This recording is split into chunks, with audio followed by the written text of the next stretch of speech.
Hello, my name is Randy Everett of Liberty Common School. Liberty Common School is a public charter school in Fort Collins, Colorado, where we teach the core knowledge curriculum. Today we're going to discuss the value of teaching a content or knowledge-based curriculum founded on the core knowledge sequence.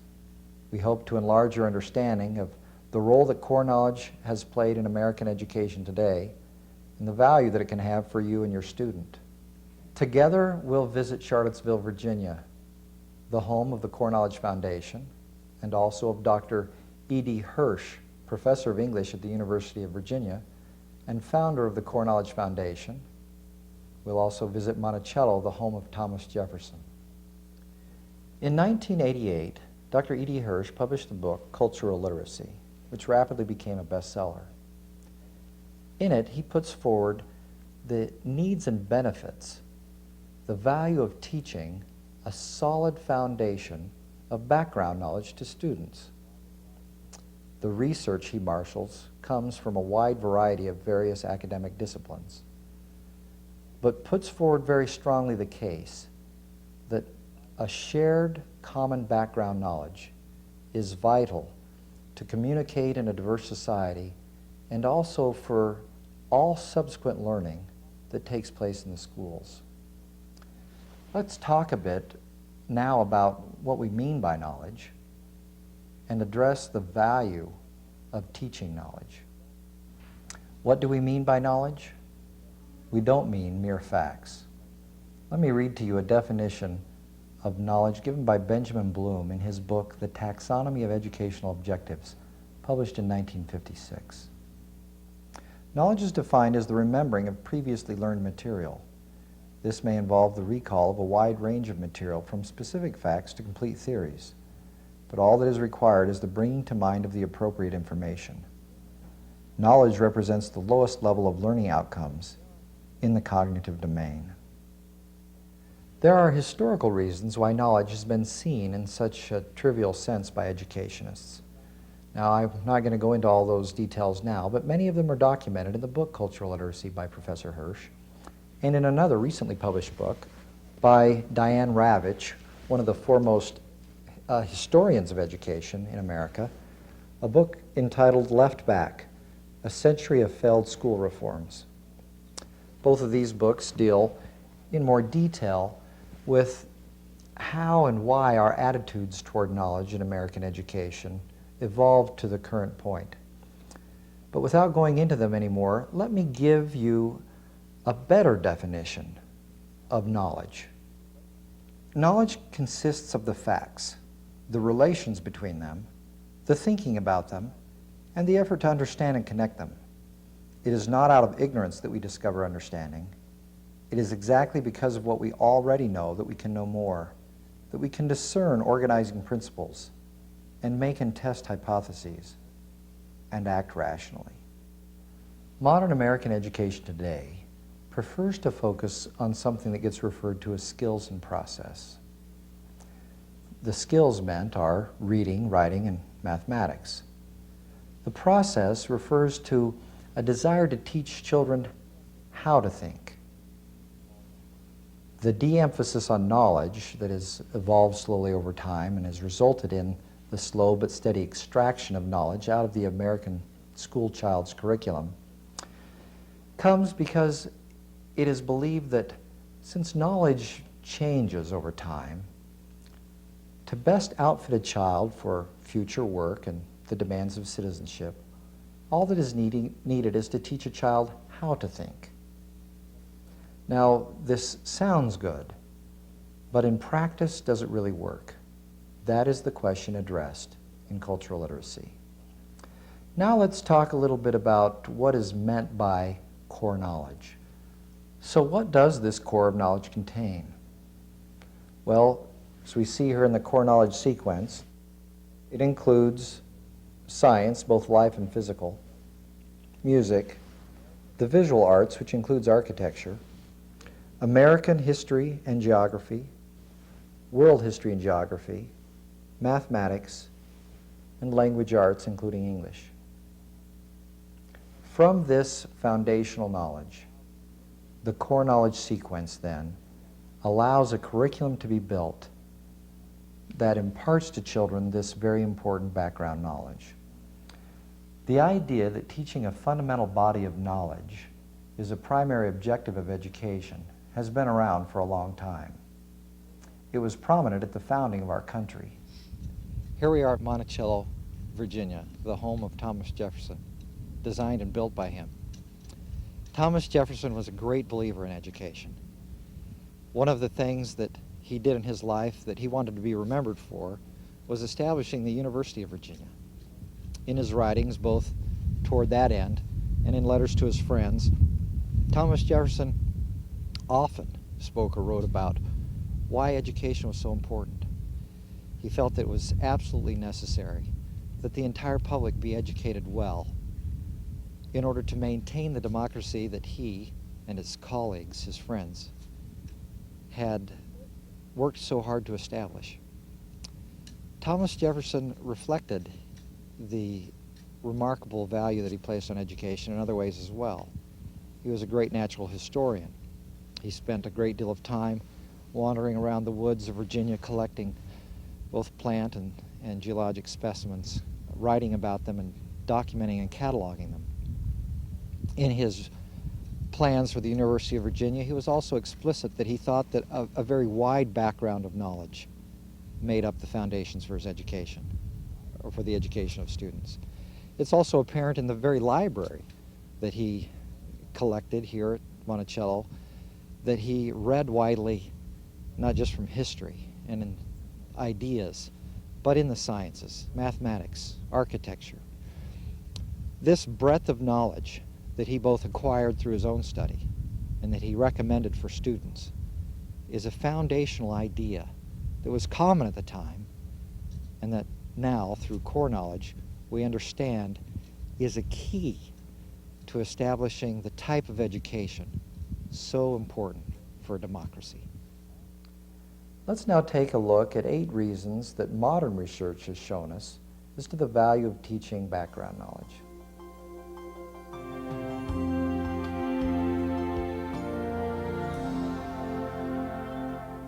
In 1983, a very important study was published, a commission put forward by the President of the United States.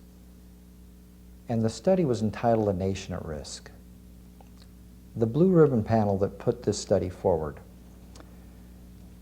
determined that American educational practice was not what it could be, and that the outcomes of American education were not what they should be. They made several recommendations, among which was a closer evaluation of what makes some schools more effective than others. The federally funded research that occurred over the next 10 years has come to be loosely called the effective schools research. 2 gentlemen by the name of Chubb and Moe from the Brookings Institute in Washington, D.C. published a book in which they did a meta-analysis of that 10 years of data. Several important things come out of an analysis of all that effective schools research, and I'd like to review them with you now. Think in your own mind what you suspect the 3 most influential things are that influence an individual student's academic performance. Number 1 turns out to be individual ability. Now, in other countries such as Japan, individual effort is just as important as individual ability, but not in the United States. Individual ability correlates quite closely with individual IQ. Now, that's not something that schools can do something about. Individual effort is, but that's not one of the correlates in American education. Number 2 was the organization of the school. That is to say, the second most influential thing determining individual academic ability was how a school is organized. Now, this included such things as what type of a principal or headmaster does a school have. It turns out that principals identify themselves very readily into one of 2 groups. You have a manager group and you have a teaching or teacher-oriented group. The manager group, these are individuals who decided to progress on from teaching into managing a school because they prefer to be in charge of administrative duties. The other group has a focus on teaching and teachers. Their ideas about school leadership revolve around making teachers the best of what they can be. Now, there were several other identifiers of effective schools, such as schools that communicate effectively with the home and vice versa were better schools. Of utmost importance was, does a school have a primary academic mission? Is it well articulated and shared widely so that all the participants of education in the school, such as parents and students, as well as teachers and administrators, can work toward achieving that academic mission? Things that were not important or that did not correlate well were how much a teacher gets paid, how long the school day is, how long the school year is, or how many students are in a classroom. Those things did not really affect how effective the school is. Now, number 3 is family. That's often what people guess is number 1, and we all know that families play an important role in the education of students. But what is it about families that are such a principal determinant of individual academic success? One might say, well, it's the attitude that parents have toward education. Do they hold it important? But then one could ask, well, in what way are words or actions actually reflected by the attitudes of parents? A closer evaluation of how families exert their influence on students has revealed something very important. Namely, what families do or parents do for students, above all, is to provide them with background knowledge. Take, for instance, parents that read to their students. We know that that's an important thing. Or parents that talk to their children about what they're doing, be it in the kitchen or in the garage. Parents that talk to their children about where they're going when they take trips and what they're observing. Those kind of families have students that perform better. But what it is about those families is the fact that they provide background knowledge to their students that gives their students a clear advantage in the classroom. Now, here we have this notion of advantage. Some students do better than other students. Beginning in 1966, there was a major study funded by the government published called the Coleman Report. The Coleman Report established that inner city minority students start off behind their white suburban peers and get farther behind as time goes on. That study was actually followed up by several since that have confirmed the same findings. Now, this is a problem for the United States of America, which happens to be one of the most unfair educational systems in the world. Why is it that some children are academically advantaged vis-a-vis other children, and not necessarily along socioeconomic lines? What is it going on that determines that advantage or disadvantage? Well, that leads us to our second point, fairness in education.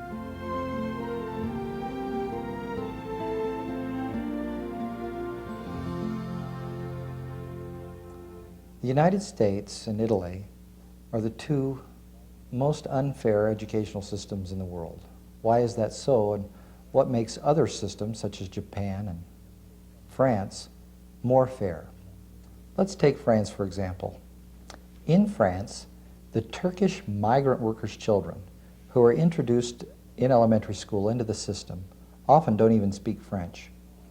But by the end of 6th grade, they are on par or even a little bit ahead of their French peers. What is it about the French system that is so fair, that assures that children who come in clearly disadvantaged rapidly gain whatever is necessary to compete and perform as well as their counterparts? The answer lies in having background knowledge.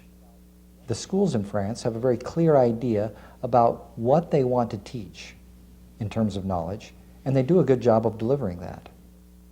All of the other major countries in the world that teach a content-based approach, that is, have a knowledge-based curriculum, do a similarly good job at doing away with this unfairness issue. That, said another way, they have a fair educational system. Let's now go to Dr. Hirsch as he discusses this issue of fairness. Well, this question of how core knowledge affects social justice gets to the heart of the origins of core knowledge. I won't go into those details, how that all happened. That would be too long a history. But the basic reason was shown in the original Coleman report, which started all this off. The Coleman report was in 1966. It came right after the Civil Rights Act of 1964.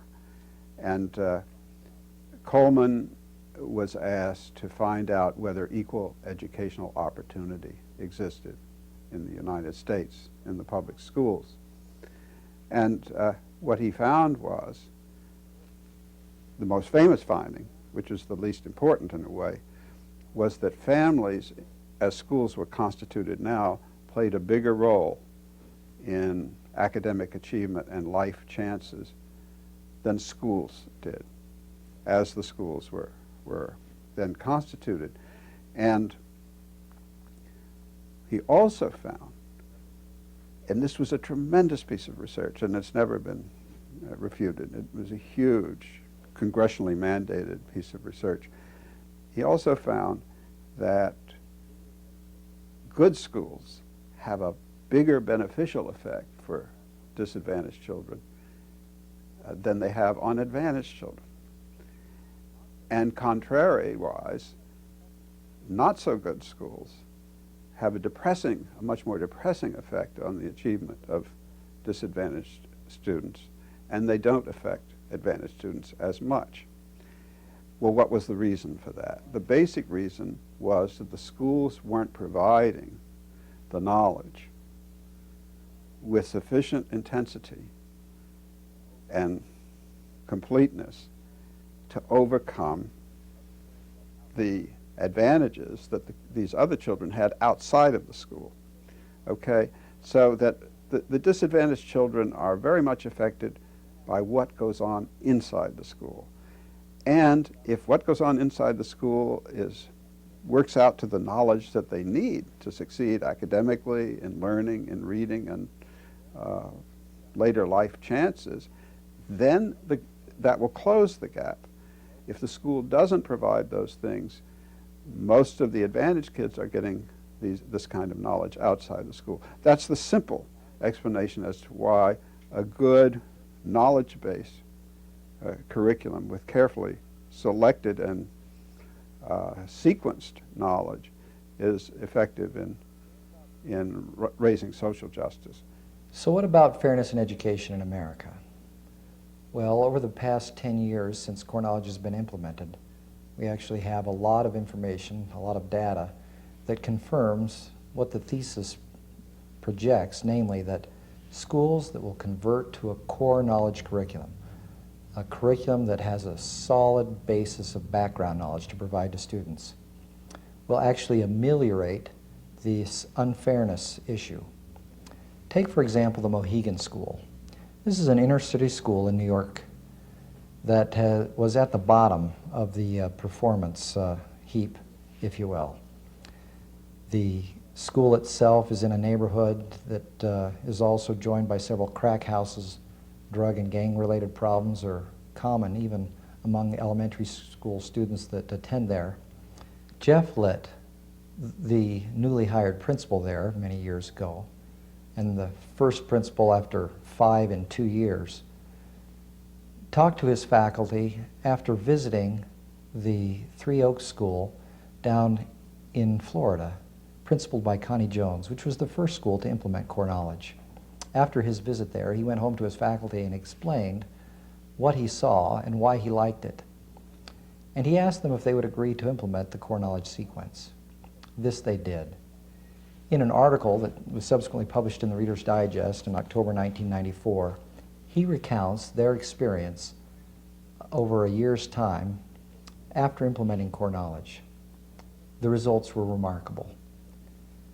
In a school that is essentially 100% non-white and virtually all students are on free and reduced lunch, we had a dramatic rise in all measures of academic success.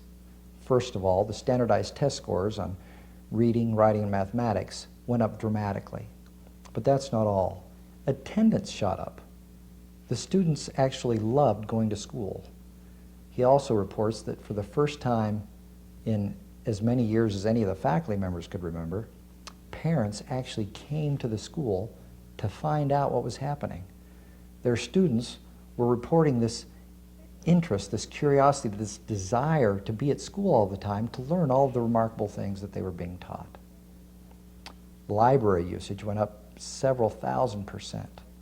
In short, Jeff Litt says that the introduction of core knowledge into this inner city blighted school was a renaissance, a rebirth of learning.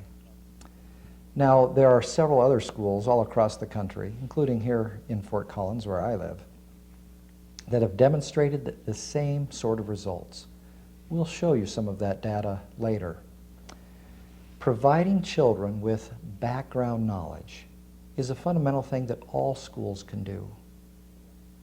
Indeed, thinkers such as Jefferson, Horace Mann, W.E.B. Du Bois, and others in the founding of this country all asserted that a common school necessarily, to provide democratic equality, needed to teach all students a solid foundation of knowledge.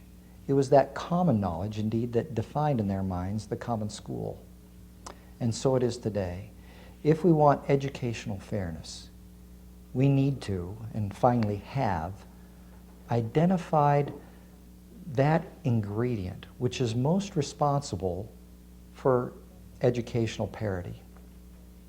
Said in another way, many parents or people in the community have the impression that a family's socioeconomic status is the principal determinant of academic progress.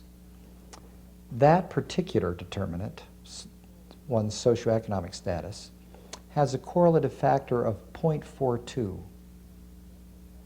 But a person's general background knowledge has a correlate factor of 0.81 as a reflection of academic performance.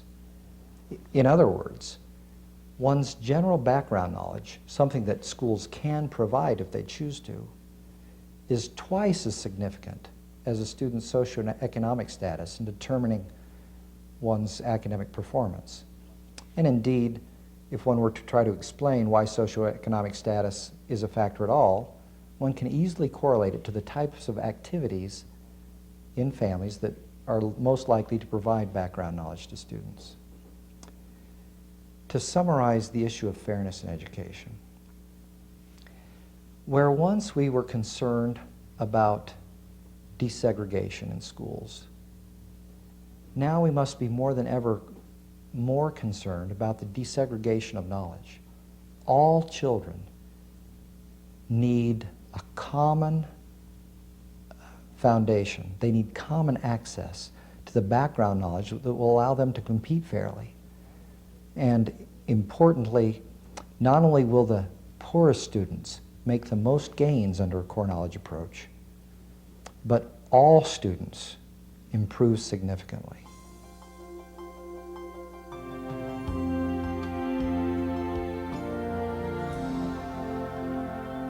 Number 3, we learn by building on what we already know. Because of what we know, we can learn more. This is a simple principle, but very true. And it has unfortunately been ignored in an era where knowledge has been considered less and less important and hence has been slowly removed, particularly from early education in America. The research scientists tell us that we organize the knowledge we take in into schemata. This way of constructing what we learn in our own brains is an active, intuitive process. We also tend to chunk information as we bring it in and process it. the whole question of intellectual capital, it's really based on a fundamental psychological insight that we've had for over half a century, which is that knowledge builds on knowledge. So that an expert, for example, learns a new topic in that area of expertise, learns it faster than a novice does. You would think that a novice, say coming to any subject, chess, arithmetic, having so much to learn, would learn a lot from an exposure to a new idea. Not so. It's the intellectual capital that the expert has which allows that expert to instantly grasp all the underlying ideas and bring in the new knowledge. The novice is sitting there having to struggle with each stage all along the way. So that if you have intellectual capital, you're in a position to learn something much more effectively, some new thing. The reasons for that are complex. The human mind's attention span is very limited. That's the short-term memory is very limited. You can't put things together very well all at once. The mind has to go in small chunks. And if your intellectual capital has already accumulated a great many of those chunks and coordinated and organized them, then the next stage is all the easier. For the novice who lacks all that background knowledge, very little is learned by the exposure to the new experience. It's really because of the way the mind works that background knowledge is so exceedingly important, because you only have this small window of short-term memory as a space in which to learn something new. And so you can only, there's a famous article about this by George Miller called The Magic Number 7 plus or minus 2. And that's how many things we can take in at a time. Well, the expert only has to take in 2 or 3 things because all the other things are taken for granted. The novice has to take in 100 things and can't do it. So intellectual capital, that is background knowledge, is absolutely critical to learning and to just general intellectual effectiveness. And this is the point about the skills versus content debate that's so critical, and that is that skills depend on content knowledge. That is, almost any intellectual skill, if that's what we're talking about, reading, writing, arithmetic, learning ability, all of those things depend on content knowledge, on what you call intellectual capital. The principle whereby when we learn something, if we already know something that it's related to, we have something for it to attach to, it sticks, it stays in our mind. And being connected to something else, not only are there new implications to be appreciated, but our web of connections continues to grow over time until we can understand more and we can learn, remember, and retain more of what has been taught us. This is much like an investment in the bank. When we make repetitive deposits to a savings account, when there is compounded interest, we continue to earn money on the interest as well as the principal that has been originally or serially placed over time. So it is with knowledge. Because of what we already know, we can know more. That explains one of the great benefits of teaching a solid foundational body of knowledge about all of the world around us to our children, particularly in the early grades.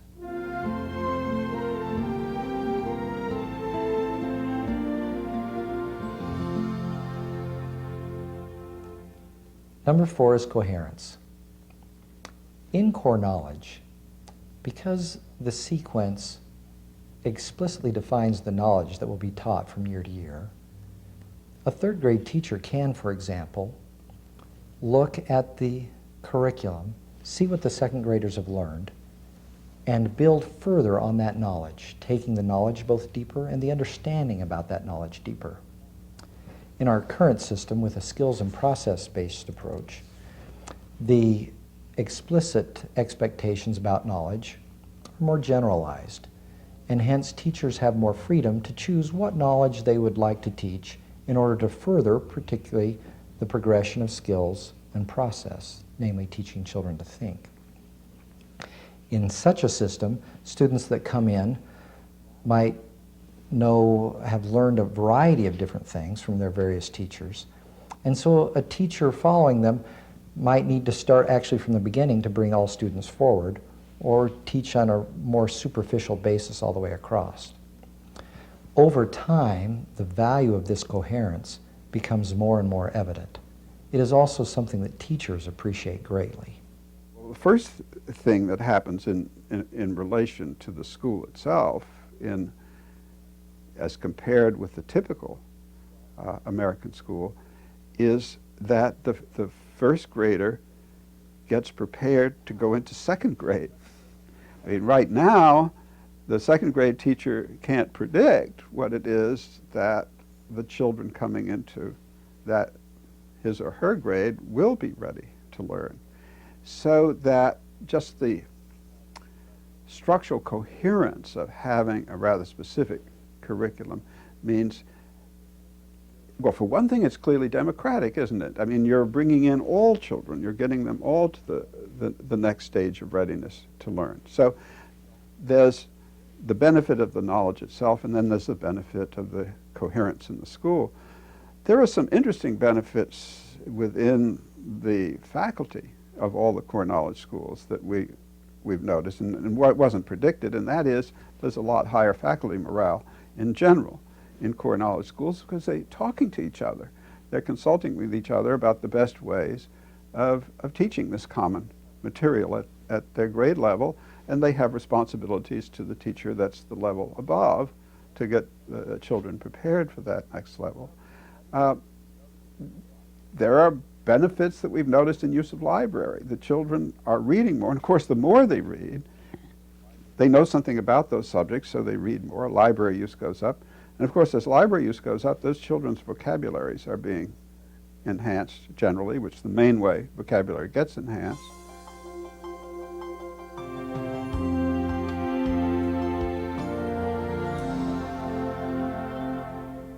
Number 5, mature literacy. Mature literacy requires background knowledge. This important fact was first put forward in 1969 by Jean Schall, a prominent reading researcher. She noted that in mature literacy, it's just as important what we bring to the text as what the text offers to us. That is to say, well, we must be able to understand not just the nouns, adverbs, adjectives, and adverbs that we find in the print. Our vocabulary must not only encompass those types of words, but also proper nouns. We must understand persons that are referred to, places, events, and concepts. This ability to readily comprehend and understand what one reads, be it a journal, a newspaper, or a book, requires that we have the background knowledge that presents itself in those assumptions that the writer makes about his reader. Mature literacy typically occurs around 4th or 5th grade. It's at this point that many children decide that they don't like to read. What is behind that is the fact that because of their lack of background knowledge, often they struggle so much to comprehend what they're reading that they find reading a rather onerous task. A core knowledge approach obviates this problem. Because children are taught a rich background knowledge in all of the various disciplines, they have a much larger vocabulary, which correlates directly not only with academic achievement, but with reading comprehension. It is thought that about 100 years ago, the mature literacy rate in the United States of America was 98%. Currently, it's estimated to be at about 72%. Now, while it's true that that was before the age of television, when in America, as a country that was known for its very high literate culture, there were so many who could read and express themselves well in spite of only having an 8th grade or a common school education. Here in America today, there really should be no excuse for a low literacy rate when our immigrant population is actually lower, but it can all be traced to this fundamental issue of the need for background knowledge. Hence, one of the values of teaching knowledge in early education is so that students can much more readily achieve mature literacy, that literacy that occurs much after one learns how to decode. Learning how to decode words, primary literacy, just isn't enough. That background knowledge is also needed. The title of my first book in this area, and even the first articles of this, were about there is not only a connection between literacy and cultural literacy, but in some senses, after you get past the initial decoding stage, they're the same thing. Let me explain what that means. Probably the easiest way to explain it is you can't really say you're reading unless you understand what you read. Okay. You might be able to sound out the words, but if you don't understand it. So obviously there's a difference between reading or literacy in the basic sense and just decoding skills, which is it's a simple point, but a lot of people don't make that distinction. The initial reading is mainly learning how to decode, to translate written symbols into language sounds. Okay, but you get past that stage, what is literacy after that stage? It's being able to understand a wide range of things you read and hear. And for that, at the simplest level, you need a pretty big vocabulary. A graduate of a high school who's pretty able gets into Stanford or Harvard or Cornell, knows over 100,000 words, different words. And it turns out that that vocabulary, which is high degree of literacy, means that that child or young person has learned words at a rate averaging 15 words a day. Unbelievable. How is this achievement done? Well, we know something about that, but the basic point about the connection between literacy and core knowledge is that literacy does involve vocabulary. It involves understanding what you read. But vocabulary refers to things. It refers to the world. It refers to whole areas of knowledge. Give any example from any subject. That's why it's very important to have a breadth of subjects in the curriculum, as it gives you a breadth of vocabulary. There is this correlation between knowledge and vocabulary. That's the simplest, I think, explanation of the connection between literacy and knowledge or cultural literacy is at that, where everybody can understand, namely vocabulary.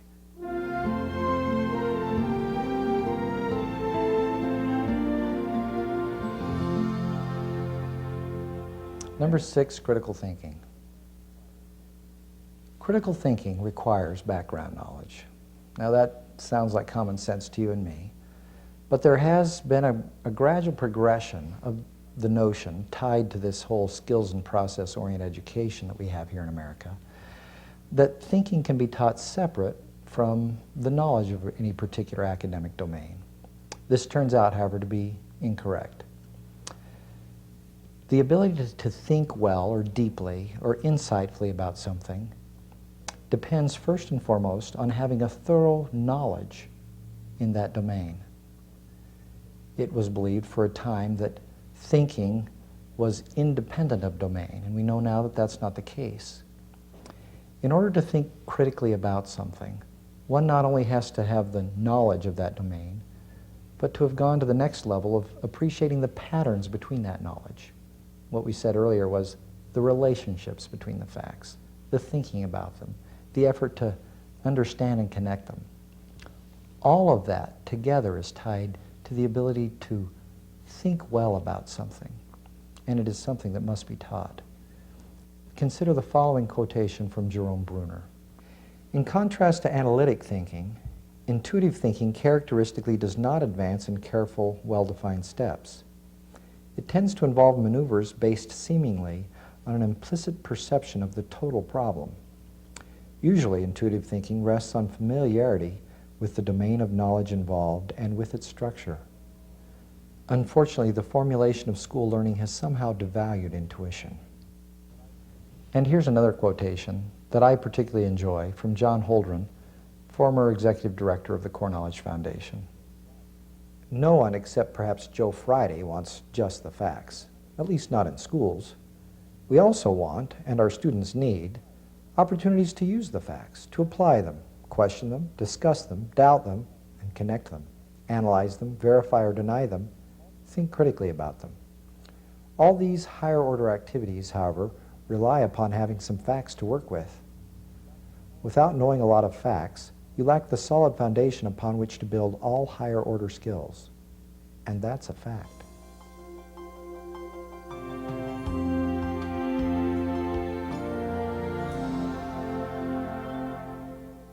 When Hirsch first published Cultural Literacy, as I previously mentioned, the public readily embraced the evidence and arguments that he put forward about the value of knowledge, particularly with respect to communicating in a diverse society.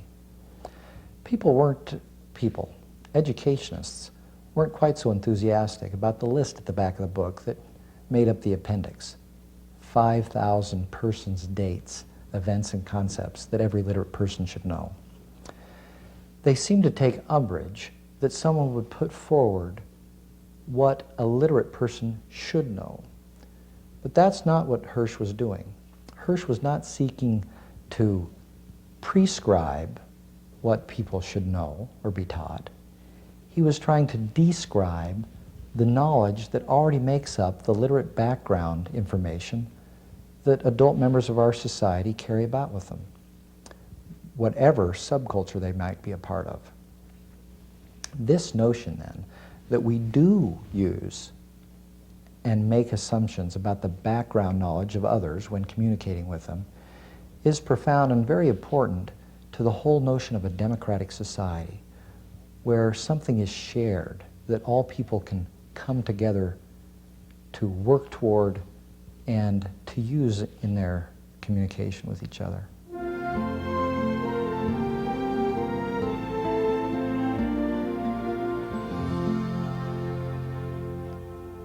Number 8, technopoly. Technopoly is a word that comes from the title of a book by Neil Postman, wherein he discusses the influence that technology plays on what it means to know and the definition of what knowledge is. I refer to it here to bring to mind the idea that knowledge is or isn't important in our day. It is sometimes asserted that one of the reasons it is not so important to teach kids a particular body of knowledge is because knowledge changes so rapidly over time. And perhaps by the time they have settled in their career, knowledge will have changed so much that they will have to learn anew what they are going to be using in their daily life anyway. And so the job of the schools is to teach, as I mentioned before, skills and process, reading, writing, mathematics, and these critical thinking skills. However, the problem with that is that it's simply not true. In the information age, we're deluged with facts, information, knowledge. It becomes more important, not less, that we have a strong enough foundation of knowledge, structured well enough that we can understand what is trivial and what not, what is important to us and what can be disregarded, what is significant and what is absurd. This ability can only come from having enough knowledge against which to judge or relate the new information that is coming our way in such a rush. This idea then that knowledge changes rapidly and therefore is unimportant is based on a false assumption. Actually, about 80% of what we know doesn't change at all. Certain historical facts or dates are the way they are. Science, although undergoing a great deal of change, is still based on principles that are, for the most part, reliably stable. And so it is with the other disciplines as well. Only about 18% of what we know undergoes significant change, and this in a very slow cycle of about 100 years. And finally, that remaining 2% is the knowledge that is undergoing rapid revision, change, and sometimes complete reversal. Thus we see that of the knowledge that is known, most of it is quite stable, and that is the knowledge we would take to teach our students, that knowledge upon which the other rests, from which the other branches out. We've talked about the value of teaching knowledge to children. Now let's talk a little bit about how the sequence was formed. I mentioned earlier that in 1991, the first edition of the Core Knowledge Sequence was published. It contained specific information, grade by grade, subject by subject, from grades 1st through 6th grade, of what children should be taught, what they should learn. Since then, the Core Knowledge Sequence has been revised, and it now contains such knowledge for grades kindergarten through 8th grade. Now, it was not E.D. Hirsch who wrote the Core Knowledge Sequence. Following his publication of Cultural Literacy, which was widely embraced in its arguments and evidence, there were some polemics involved. Many educators, or educationists, by that I mean primarily professors of education and others who set educational policy, many educationists were not happy with the book. Having read many of their articles, it is apparent that their primary complaint had to do with the appendix of the book. They were put off by the fact that they felt one individual was trying to state what it is that all literate Americans should know. But that was not the point of Hirsch's argument or the point of the appendix to his book. He was not trying to state, as I mentioned earlier, a prescriptive body of knowledge, but rather to describe what was already there. He responded to such criticism by saying, look, one person should not even try to describe the knowledge that is in the literate discourse of the American people. And it is much more difficult to describe the end product, what we would expect all high school students to know. Let's do a better thing. And this was where I believe he was most brilliant. Let's get together a wide group of people and have them answer the question, what is the foundational knowledge that we believe that all elementary school children should be taught at the beginning of their educational career? The group of people that he got together included about 200 individuals, teachers, principals, superintendents, representatives of various professional organizations, historians, scientists, mathematicians, also multicultural specialists and representatives of various ethnic groups. He got all these people together at a convention at a hotel, and he asked them the question. Now, they had been prepared ahead of time.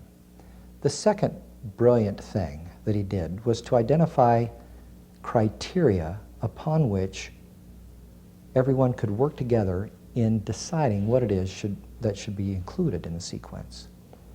Those 4 criteria are: the knowledge should be shared. It should be that knowledge that is widely held and used in literate America. It should be solid. By solid, he meant it should be knowledge that doesn't change a great deal over time, but rather that stable knowledge that undergoes very little alteration. It should be sequenced. The information should build upon itself as time goes along.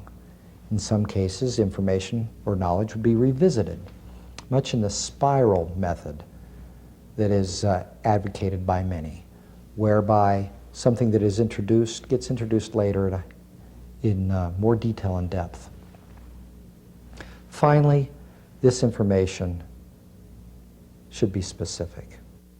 By specific, it was meant that there should be no vague general statements about what should be learned, but rather specific expectations should be identified. Instead of a fifth grade Civil War expectation, such as, the student will understand the causes of the Civil War, when it occurred, the major battles, and the major players involved. State specifically when the Civil War occurred, what battles are expected to be known or appreciated, who were the players, what were the causes of the Civil War, how did the Civil War end, and state clear, specific objectives.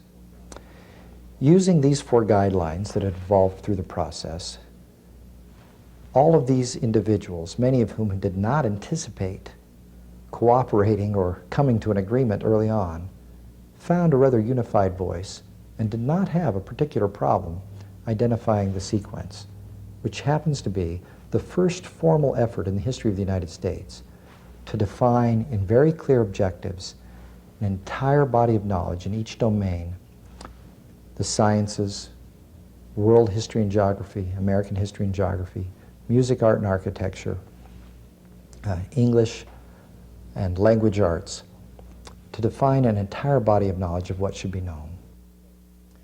Nothing can really replace your own experience with looking at the core knowledge sequence in detail. It is always an enlightening experience for parents, and one I highly recommend. In addition to the core knowledge sequence, I've already made reference to cultural literacy. I haven't yet told you about another book that Dr. Hirsch wrote, however, called The Schools We Need and Why We Don't Have Them. This was a subsequent book published in 1997 that describes the actual role in the history of American education of the ideas of Romanticism and progressivism as compared to traditional ideas about education, and how all of those interact with respect to the whole notion of teaching children knowledge. I recommend highly that you read both of those books and look at the core knowledge sequence. And of course, a visit to a local core knowledge school will do as much as anything in providing you with a good idea of the wonderful richness that is contained in the core knowledge sequence.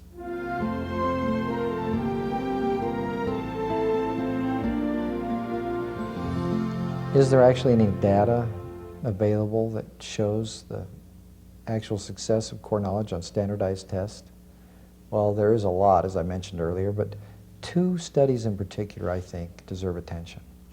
One comes from my own state of Colorado.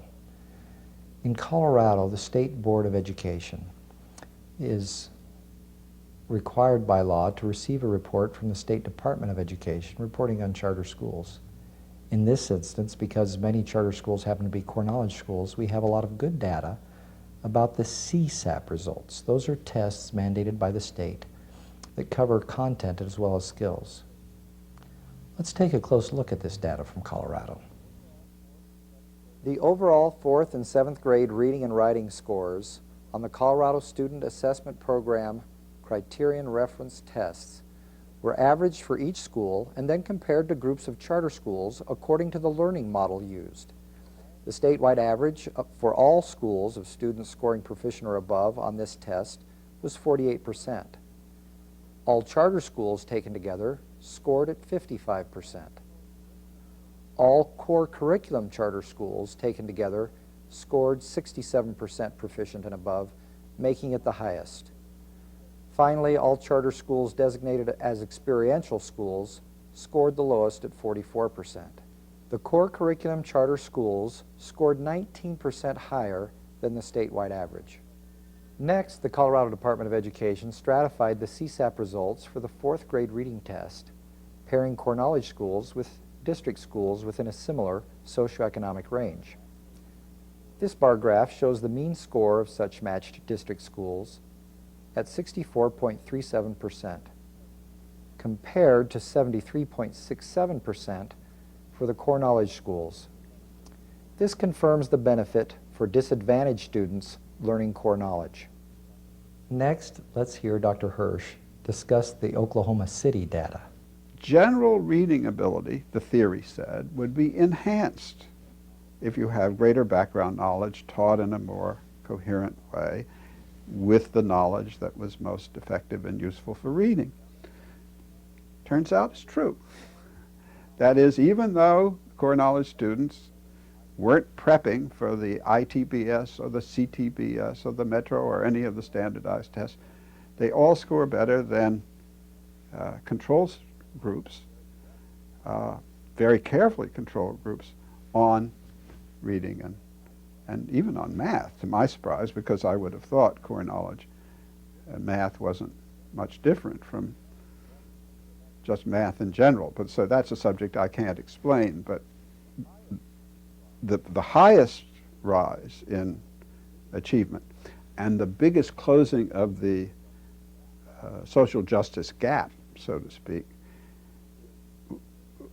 is in the area of reading, which has been the most recalcitrant. The most interesting study, to my mind, is one in Oklahoma City. And there's even many more studies can come out of that, because half of the schools in Oklahoma City, about 30 of them, these are regular public schools in all demographic areas. Half of them do core knowledge and half of them don't. And the results are quite stunning, because they were able to randomly select students precisely paired according to 7 variables, demographics, sex, initial scores,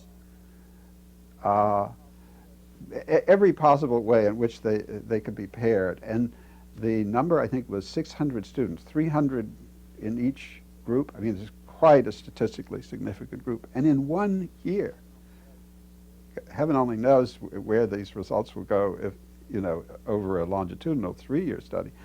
But in 1 year, there was statistical significance to the 0.01 degree. I mean, very high statistical significant improvement in the core knowledge students. Not only on these just general reading competency tests like the ITBS, but also they ran a second study in which they said, how did these students do on the so-called criterion reference test of Oklahoma? Same results. Higher achievement, greater closing of the gap. So that's about as scientific as these educational studies get. You have carefully controlled the control group. I mean, you've carefully paired these students. And the student is, of course, the subject of interest, not the school. It's all its variables. And the reason I like that structure of study is that so many variables get washed out. And because you could have good schools, good teachers, and so on. But if you do enough students, and you have enough. So I don't know of any educational research that's more decisive than that. If we want to raise the bar of educational achievement as a whole for everyone involved, and most particularly, if we want to help those students currently considered academically disadvantaged to achieve at those same high levels, then core knowledge is the answer. Core knowledge is what we need now in American education. The Core Knowledge Foundation, established in 1986, is an independent, nonpartisan, nonprofit organization dedicated to excellence and fairness in early education.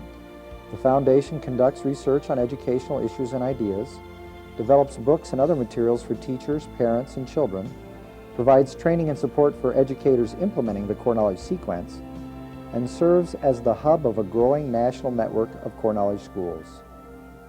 For further information, please contact the Core Knowledge Foundation.